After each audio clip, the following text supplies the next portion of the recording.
Dos Kumpanieras.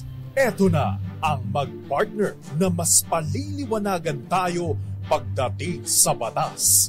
Mga payo ng mga abogado, mga usaping abogado na mas malinaw na pag-uusapan para mas maintindihan natin.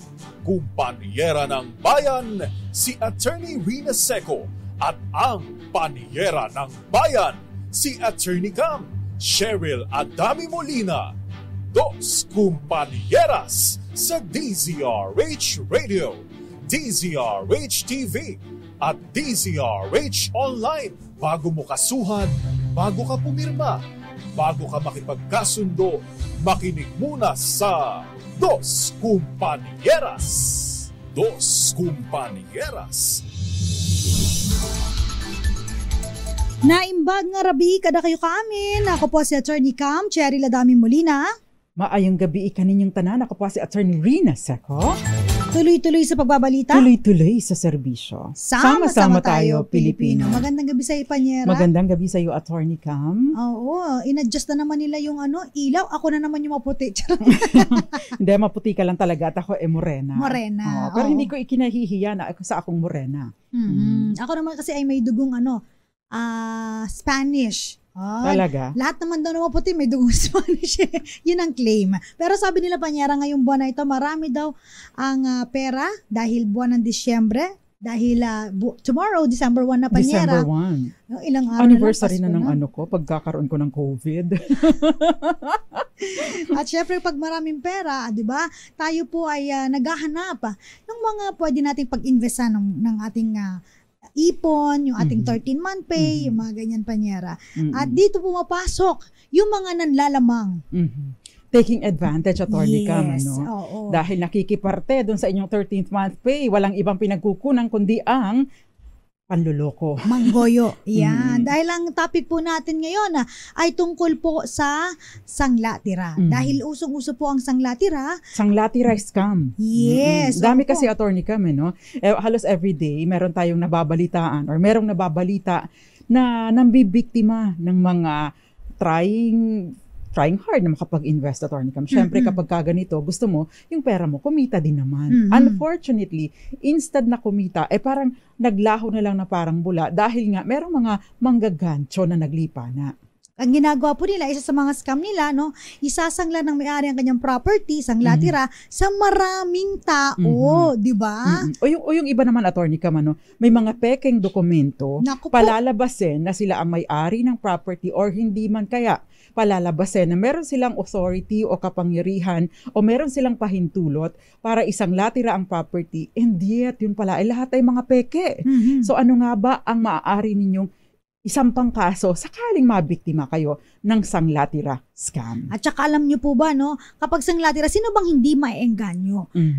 Sinangla na sa iyo yung bahay, tapos tumira ka na ng libre, ibabalik pa yung inutang sa'yo. Yes. Diba? May mga pagkakataon naman na hindi ikaw ang titira, pinahihintulutan ka na ito ay iparentahan para ikaw ang mangolekta doon saan umuupa. And of course, ito ay habang during the period of your agreement. So halimbawa, ang kasunduan ninyo ay for a period of 1 year or 2 years or 3 years. And then ikaw ang mangungulekta. Siyempre, sure money na yon basta meron kang matinong tenant. Kaya naman po yung mga nakikinig po sa atin ngayon, ayan, na mga kababayan natin na nabiktima ng ganitong scam o kaya naman po ay nagbabalak na magsanglatira. Ayan, pumasok sa ganitong mga kontrata, makinig po kayo dahil para po sa inyo ang dagdag kaalaman po ito. Para sa kasakali, kung may mapulot man kayo, magamit ninyo kung kayo ay makikipagtransaksyon. At least guided kayo in case na kayo ay maisipan ninyong magsanglatira. Yan. Kaya naman po sa lahat po ng mga nanonood sa atin, batiin lang natin yung palagyang nakatutok, very loyal po sa ating programa. Very loyal. Loyal na loyal, of course. Gael Enriquez, magandang gabi sa'yo. Pancho Sabardo Jr. and si Ador Cortez and Marcelo M. Harold Del Rosario. Aba, si Harold Del Rosario ngayon lang bumalik tsaka si Marcelo M. Magandang gabi po sa inyo. Rodel Anasio, magandang gabi rin po. At ganun din po kay Marnelly Tan Campos.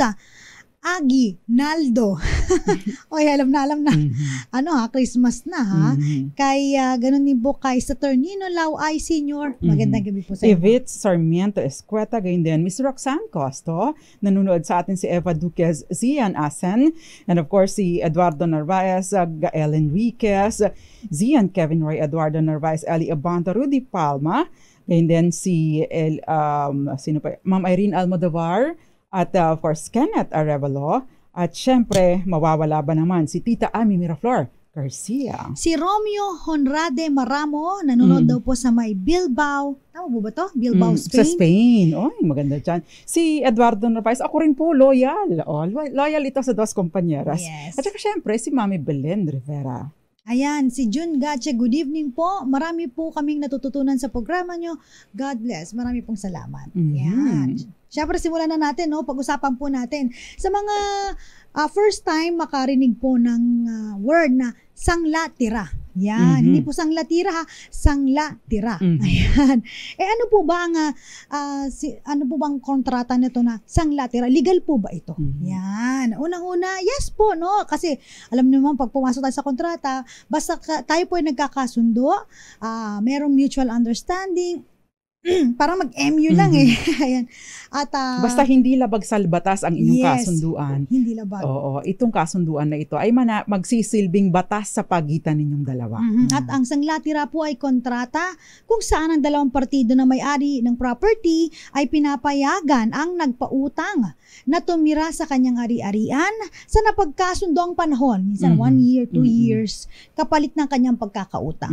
So ang lumalabas po ay ito ay seguridad or collateral. Pero at the same time, other than being a collateral, sinisiguro na din po nito yung payment of interest because sa mga kasunduan po ng sanglatira, kinikilala din or alam din natin ito sa batas bilang contract of antiquities. Sa mga ganito pong kasunduan, we have discussed this in the past, pero sa ganito pong kasunduan, yung monthly rent, no? Kung ito man ay pinaparenta sa iba o kung kayo na sumangla ang nakatira dito, i-compute po yun ayon sa kalakaran ng rentahan, no? Sa usual na rate. At yun po ay i-consider na yung buwanang dapat ay halaga noon, ayun po ang i-apply bilang interest at kung sakasakali man, kung sobra-sobra ito dahil sinasaklaw pa din po ito na ang probisyon ng Civil Code na nagsasabi na bawal yung mga unconscionable na interest. So, ibig pong sabihin, i-apply ito bilang interest at kung sakasakali sobra pa,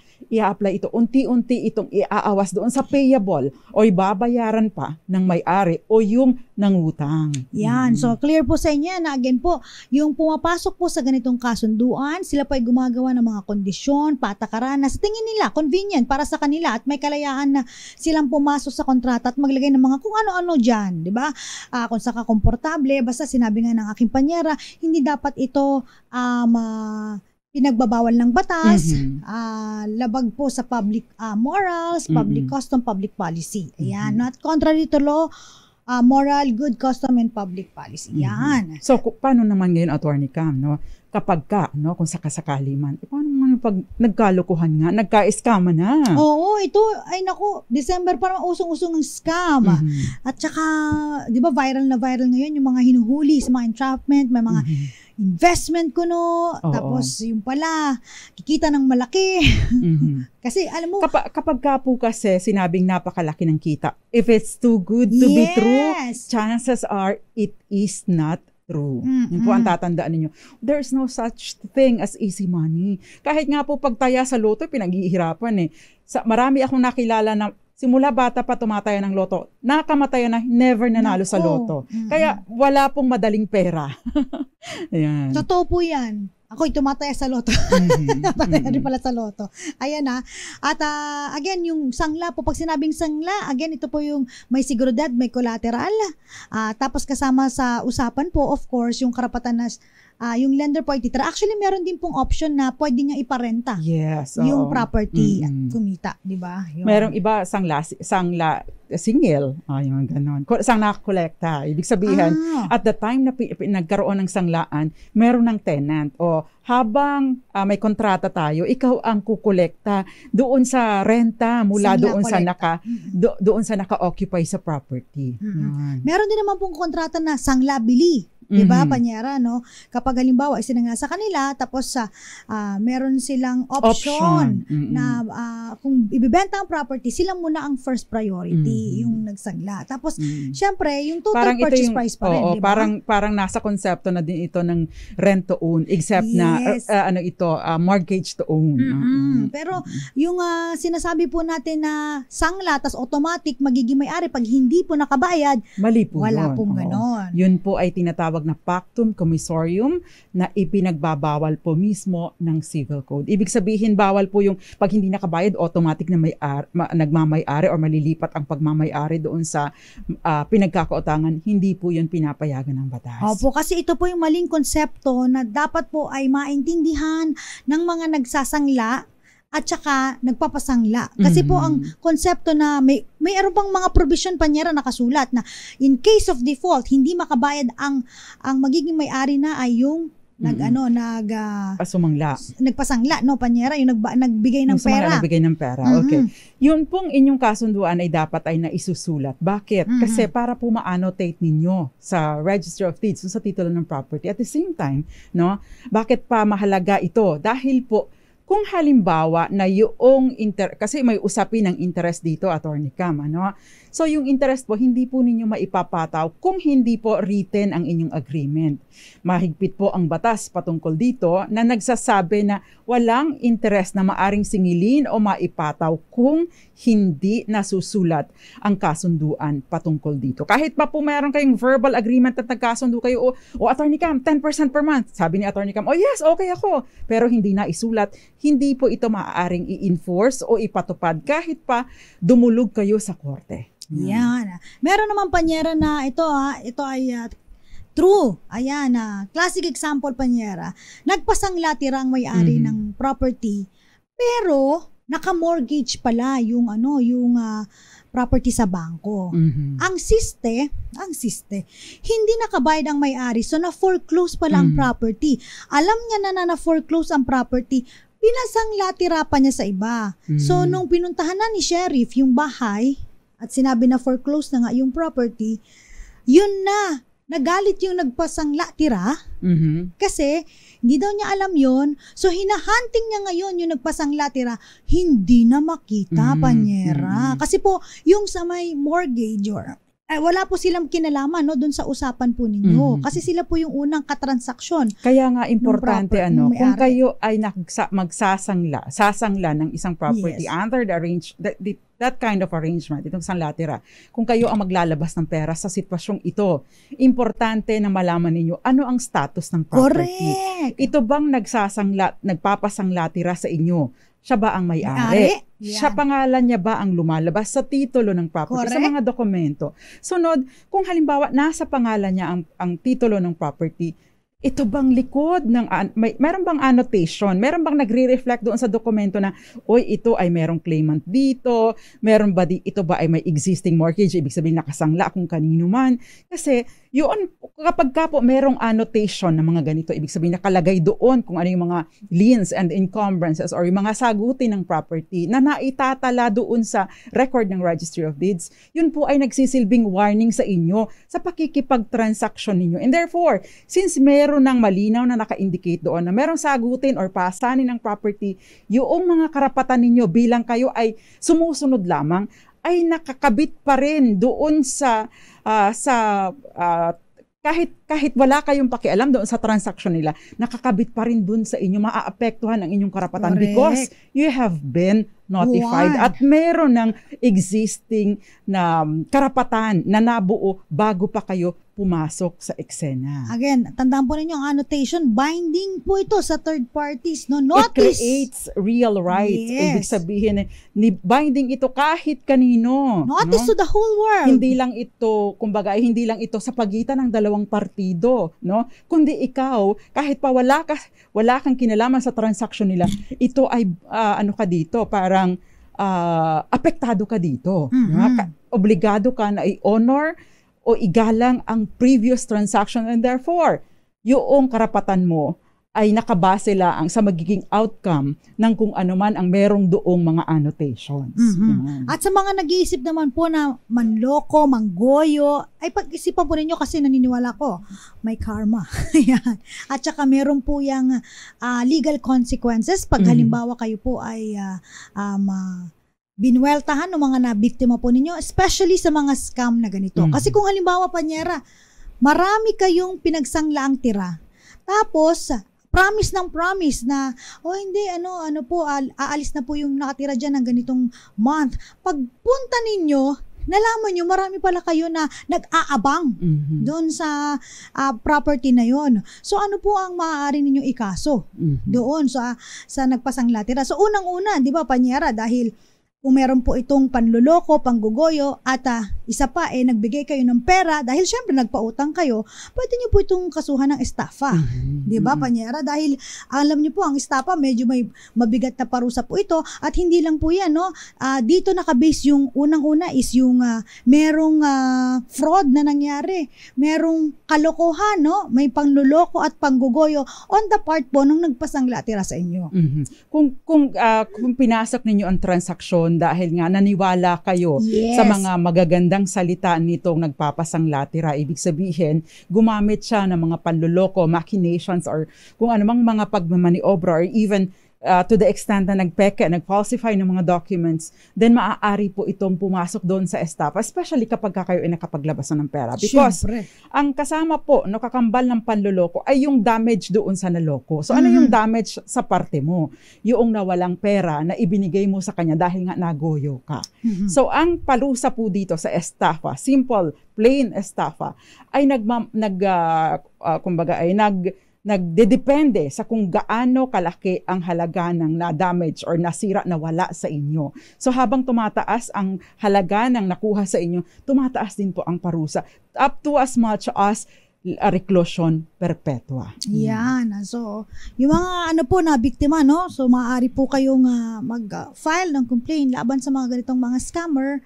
Ayan, at bigyan nyo ng leksyon. Kasi may mga iba na wala lang, parang take na lang ng risk. Pero kung kami sa inyo, ayan, we encourage you na para matigil itong mga scam na ganito. Ayan, ilaban po ninyo ang karapatan po ninyo, file a case, file a estafa against dyan sa mga scammer na yan. Si Marcelino M. sabi niya, been a long time offline. Marcelo M.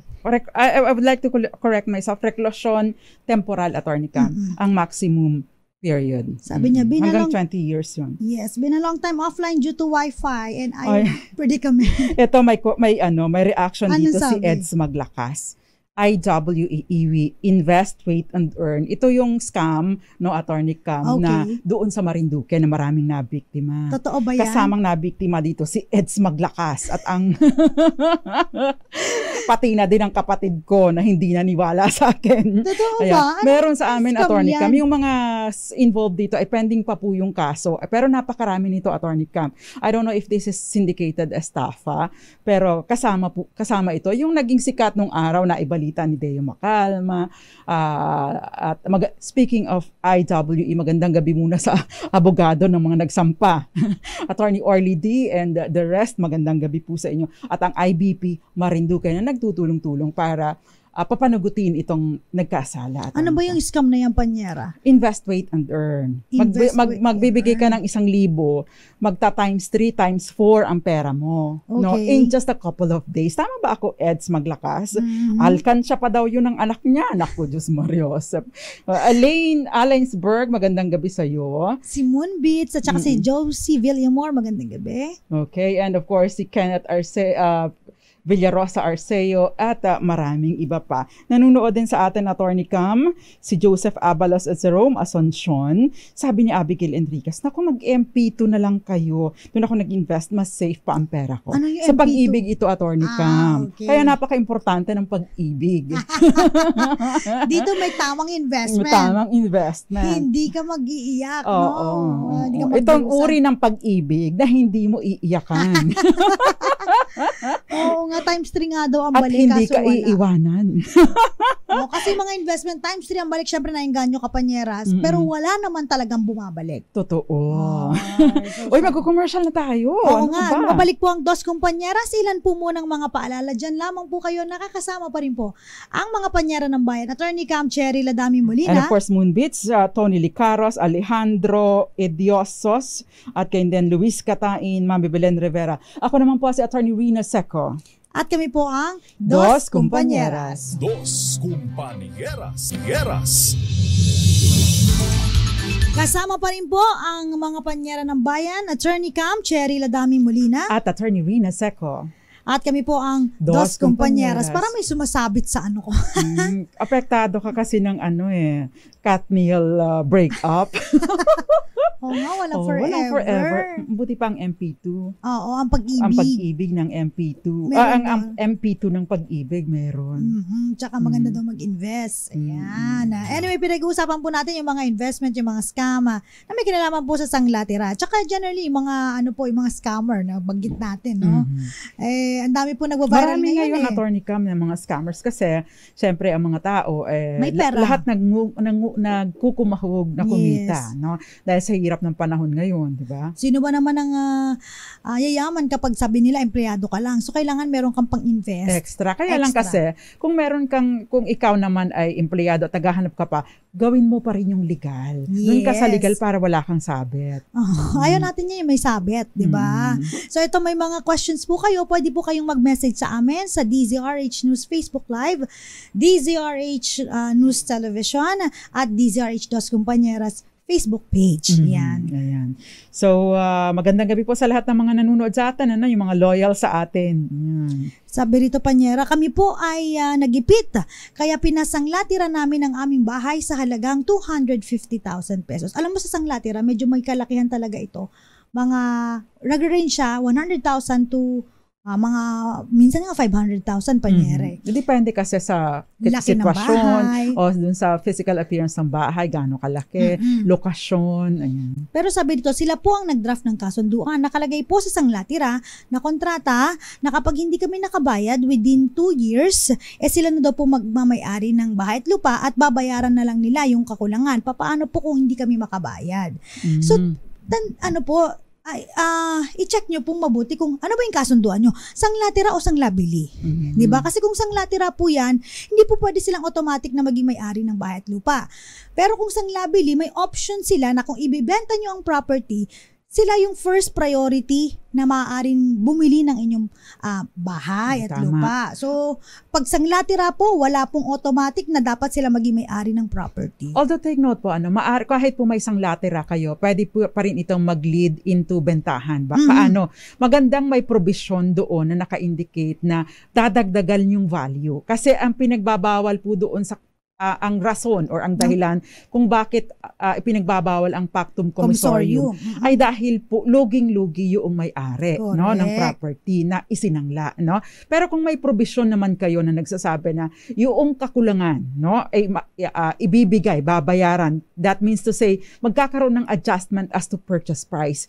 So hindi naman po yun magiging problema. In essence, ang mangyayari dyan, from sangla-tira or from sanglaan, pwede kayong mag-execute ng deed of sale for as long as walang pagkalugi na mangyayari sa parehong partido. Ibig sabihin, no, kayo parang nagkakaroon ng substitution, no, ng inyong kontrata from, no, nag-change from sanglatira or mortgage or antique resist to that of a contract of sale. So walang problema doon, basta merong adjustment as to purchase price. Basta walang lamangan. So bibilhin yung property yun sa tamang value.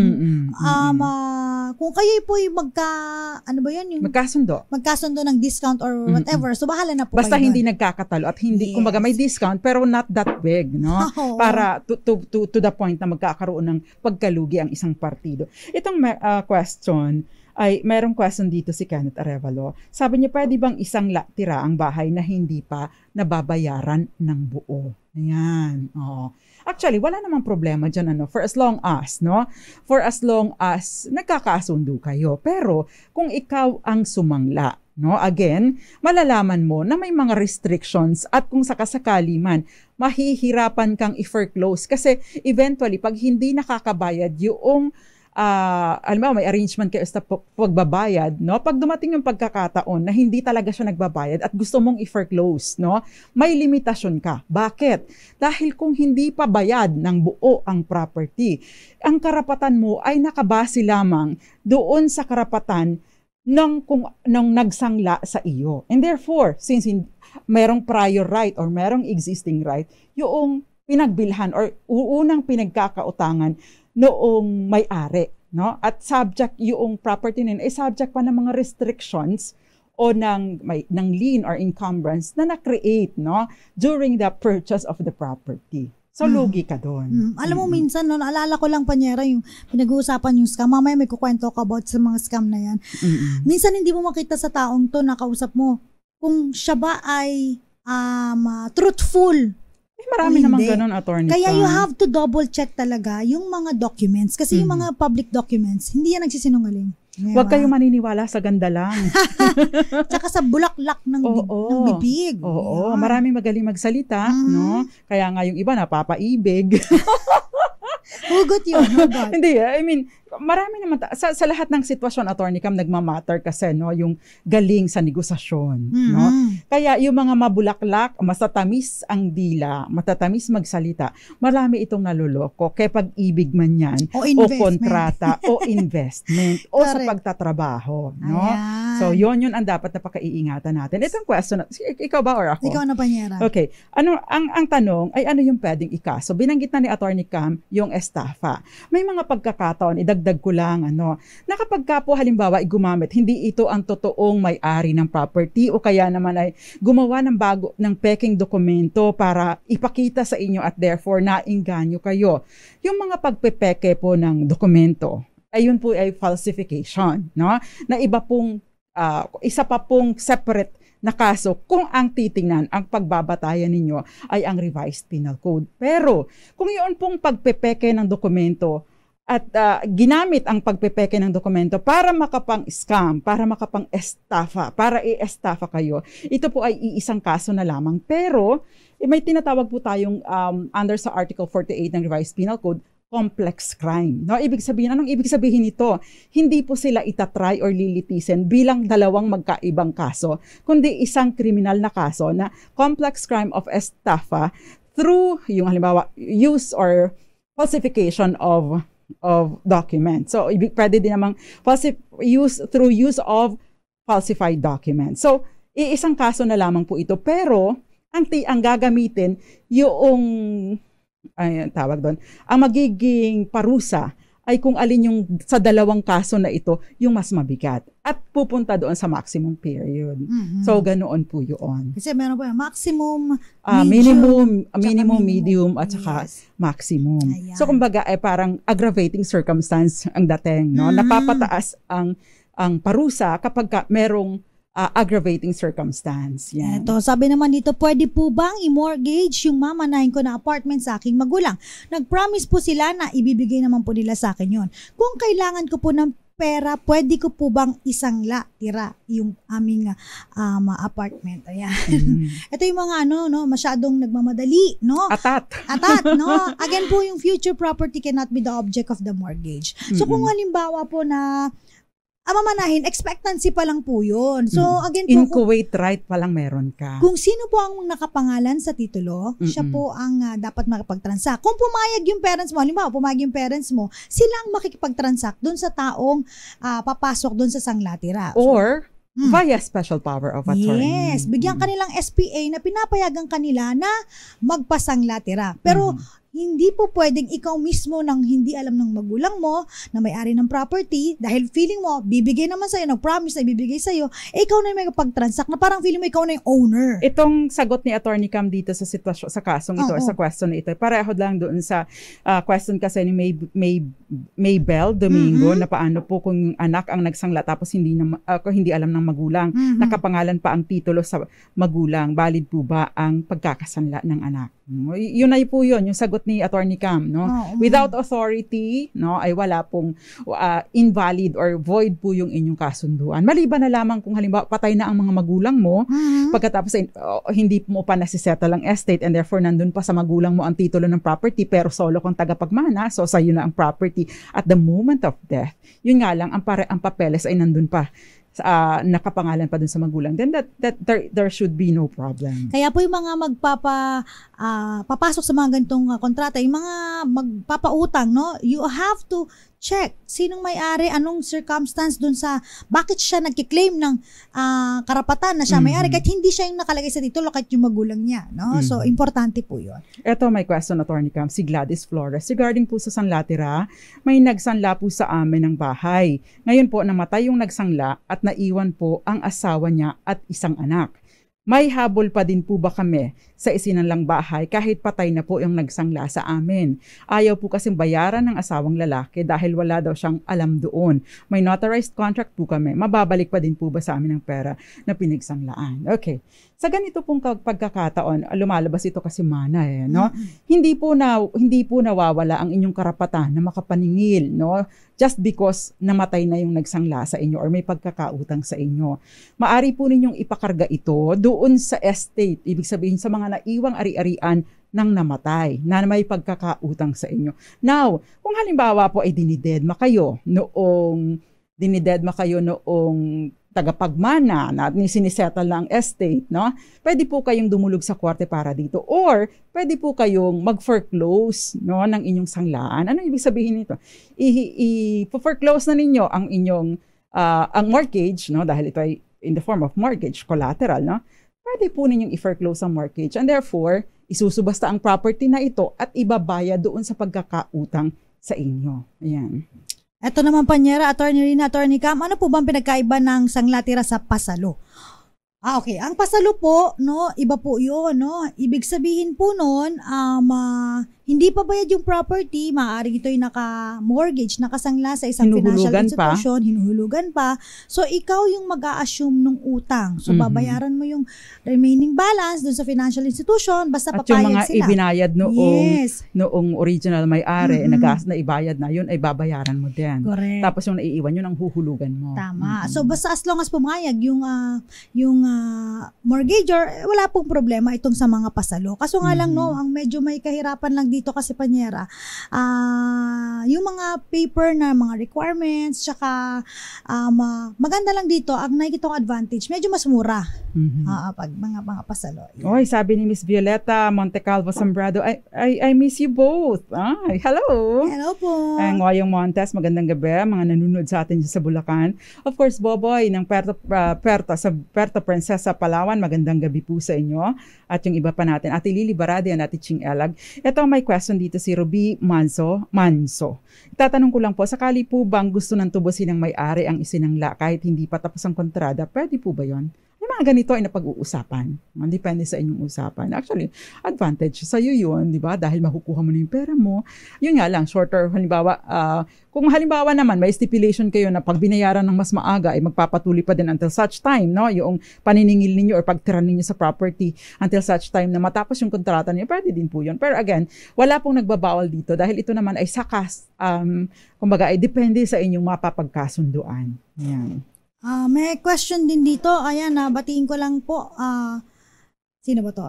Sabi rito, sa may DZRH News. Ayan, magandang gabi po kay Remy Bayog, Jerry Sumagaysay at si Prieto. Sabi niya, good evening po, Attorney Cam, Attorney Rina.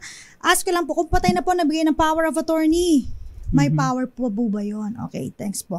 Pag ganito po, general rule po is that pag namatay na po yung nagbigay ng special power of attorney, nawawala na din po yung visa, no, ng SPA. Unless ito po ay SPA na irrevocable coupled with irrevocable interest, special power of attorney coupled with interest. Importante po yun. Yes, bakit? Pero hindi po sa lahat ng pagkakataon ay applicable o maaring gamitin ito. Ito lamang halimbawa nagkaroon na kayo ng bentahan. Correct. So ito ay nag-a-apply sa mga usually kapag halimbawa sinalon ninyo ang isang bagay. For example, merong property halimbawa yung pag-ibig housing loan, no? So nasa pag-ibig pa yung titulo ng property. Ibig sabihin, hinuhulugan pa ito, ina-amortize pa ito for example, a period of 20 years. Ngayon, hindi na kaya ng may-ari. So instead na ipa-foreclose yung mortgage at kunin ng pag-ibig yung property mo, so ang gagawin, sasaluhin ng kung sino man. Ikaw, sasaluhin mo. So babayaran mo yung mga nagastos na or naibayad na paunang naibayad na ng may-ari, pagkatapos ikaw na ang maghuhulog doon sa pag-ibig. Pero usually ang mangyayari nito, hindi maililipat sa iyo ang title ng property or ang mga kontrata.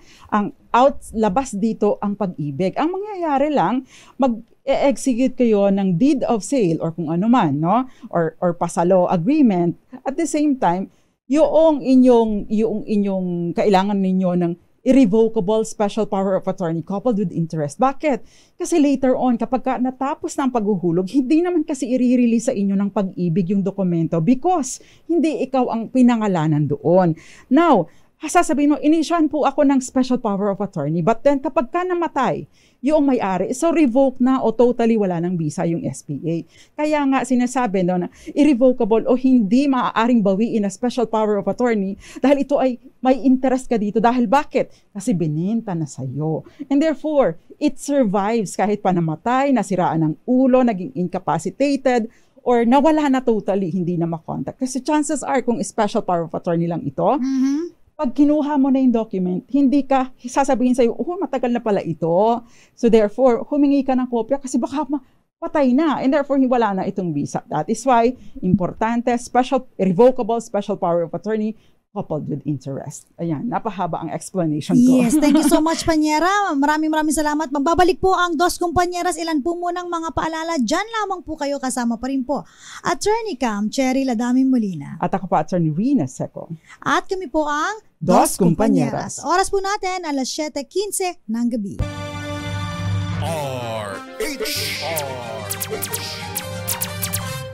Dos Compañeras. Nagbabalik pa rin po ang programang Dos Companyeras.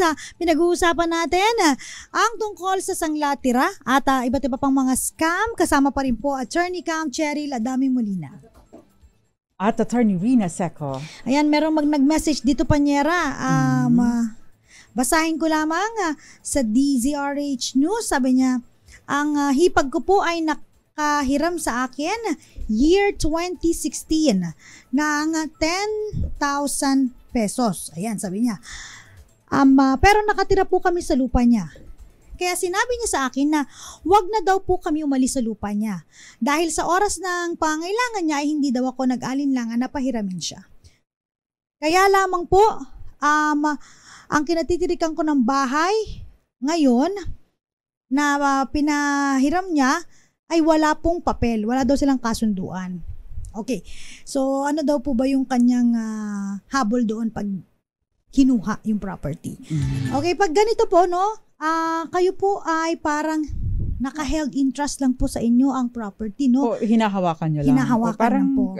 Ano ba tawag dito, Panyera? Yung dahil actually, sa magandang loob. Actually, pwede kayong paalisin anytime kapag Yes. wala po kayong papeles. Correct. So, hindi po sapat yan yung verbal Yes, na hindi- usapan. Oo. Actually, kahit may usapan kayo ng kasunduan, eventually matatapos ang kasunduan ninyo. Pero mas maganda,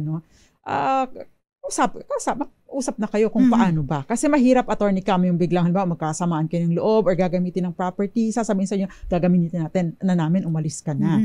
So, maganda po, mag-usap kayo at i-fix na ninyo yung Correct. term kung hanggang kailan kayo para doon. At saka hindi lang yun. Kung meron na kayong mga na-introduce na improvements, Yes. pwede po, tas mas mahal pa yung bahay, no? Doon sa may property, alokin po ninyo na kayo na ang bumili doon sa lupa. By the way, maganda po na meron kayong kasunduan patungkol dito. Yes, oo. Dahil ikaw, alam mo na hindi ikaw ang may-ari ng property, in bad faith ka kapag ka naglagay ka ng mga nag-put up ka dyan, nag-build ka dyan ng something na permanent because you know fully well na hindi ikaw ang may-ari ng property. So therefore, you will be in bad faith. No? Iba po kasi yung parang pinatira lang or doon sa binigay o dinonate sa'yo.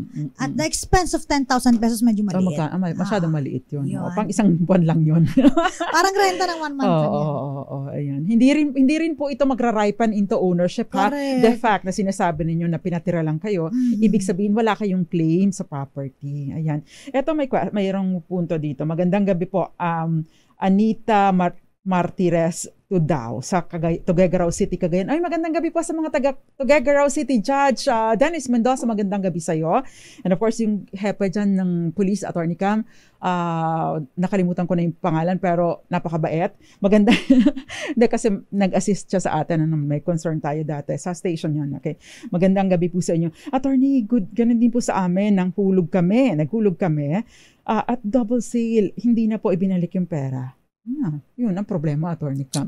Pwede po ninyong kasuhan kasi itong nag-double sale sa inyo, no? Ano pong dokumento ang ginamit niya? Pwede po kasi ito pumasok dun sa estafa.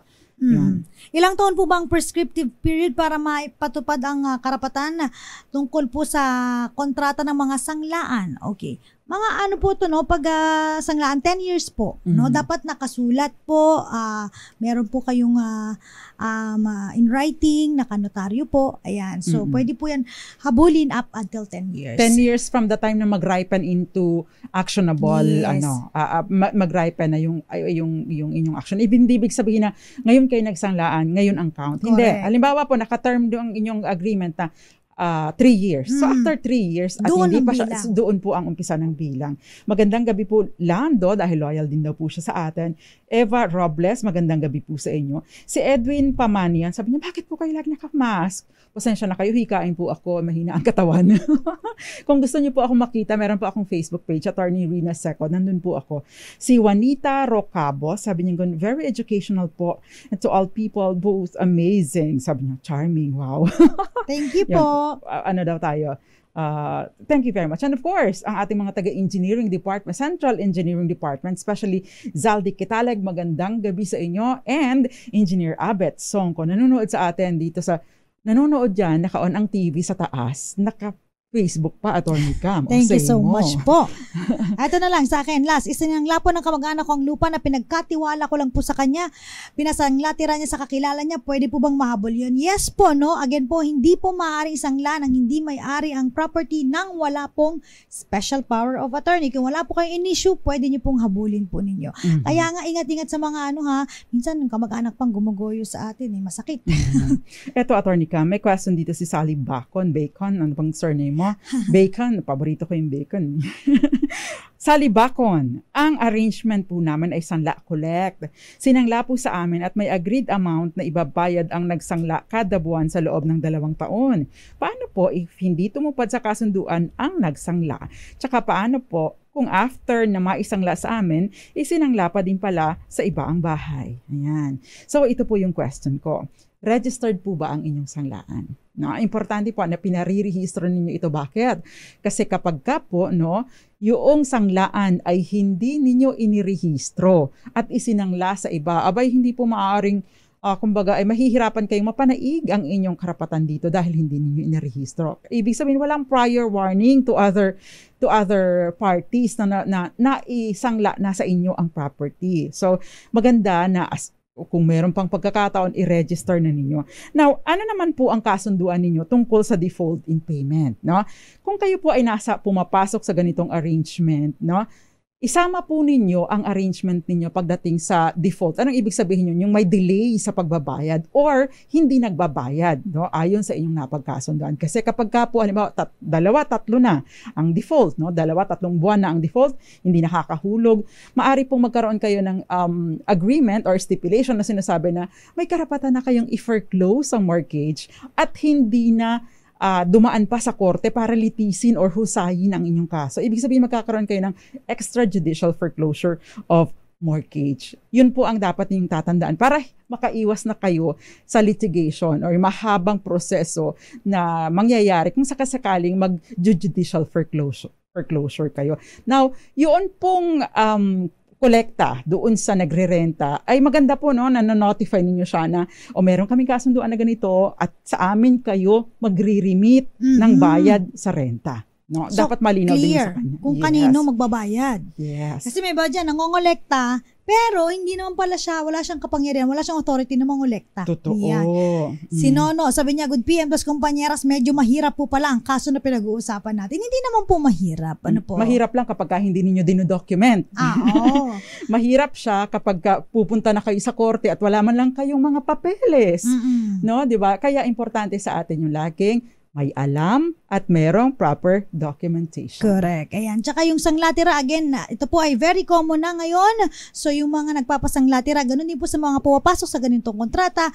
I-share nyo po itong ating Facebook Live ngayon para marami pa pong maging makaalam ng ating batas at maging aware sa mga consequence, iwas sa mga scammer. Oo, yung mga gustong mag-invest dyan, make sure lang po na tama ang pinaglalagakan ninyo ng pera. May ino-offer po sa amin na sanglatira for 3 years pero hindi pa siya ang may-ari ng apartment. Bale, may kontrata lang siya sa may-ari. Okay bang pasukin ang ganitong transaction? Pwede mo itong pasukin pero mahirap. No, 'di ba? Kasi subject pa rin do sa karapatan yung prior right noong kumbaga ay may-ari, no? Ay what if magkaroon siya ng default, no? I think damay ka. Diba? Kukunin na yung property. Wala kang magagawa kasi hindi siya ang may-ari. Correct. So, mas best pa rin is to deal with the may-ari. The owner. Makapag-usap Yes. sa may-ari. And proper documentation of your transaction. Ayan. Magandang gabi po kay Nanay Connie Vista ng Vira Catanduanes, kay Mama Jovita and Papa Will, ganun din po kay Mama Sinta, at ganun din po sa mga nanonood dyan sa may Marcos, Ilocos Norte. Magandang gabi po. And si Jason Abolancia, magandang gabi po sa inyo. Gayun din si Attorney Cam, maraming salamat kay si Tom Rodriguez. Di ba may Tom Rodriguez na artista? Meron. Wala din sila. Ay, yun ba yung yung pretty girl? Ang wife dati? Ano na sila? Divorced. O, di ba? Updated. Hindi sila divorced. Wala pa. Hindi pa ba? Si Tom Rodriguez. Uso ngayon ang hiwala. Yan, Attorney Cam. Kaya wala pong forever. Kaya isipin, ingatan, at aralin muna, no? Sa ito man ay sa pag-ibig o sa investment o kung ano man. And Carla Abeliano yung kanyang kabiyak. Ayan. Sabi ni ng texter natin, pagdating po talaga sa lupa o real properties, marami pong magkakamag-anak ang nag-aaway at nagpapatayan. Ay, totoo. Elsa Baduria, magandang gabi sa iyo. Lagi daw siyang nakikinig at nanonood sa ating programa. Ito, meron pang mga questions, Attorney Cam. Si June Binauro Mendoza, sa mga nagagandahan at nagbabaita na abogada, Nax. Salamat po sa inyo at sa inyong programa. Marami kaming natututunan sa batas, lalo na sipag yung magpaliwanag. Maraming salamat po. Avid listener daw natin sa Natividad, Pangasinan. Okay. Thank you so much po. Naku, wala na tayong oras, Panyera. May pahabol bati ka pa ba? Wala na, ate. Lahat ng mga kababayan ko dyan sa Marinduque, magandang gabi. At of course, tanang mga bisaya, maayong gabi ikaninyong tanan. Bukas po magkakasama, magkakarinigan tayo same time, same station, same Panyeras. Kasama pa rin po mga Panyera ng Bayan, Attorney Cam, Cherry Ladami Molina. At pahabol na announcement po para po sa gusto pa rin na bumisita sa wake ng ating kasamang si Reggie Espiritu, nasa Baltazar ba? Room, dyan po sa Manila Memorial. Paranaque. Yes, Paranaque. Sa Saturday na po ang libeng, 9:30 in the morning sa Heritage Park, dito po sa Taguig. So, ngayon hanggang bukas ay pwede po ang viewing at sa Saturday naman, Attorney Cam, merong mass ng 6:30 in the morning. Ako po, okay. Sige, Panyera. Ako ba si Attorney Rina Seco? Tuloy-tuloy sa pagbabalita. Tuloy-tuloy sa serbisyo. Sama-sama tayo, Pilipino. Dos Compañeras.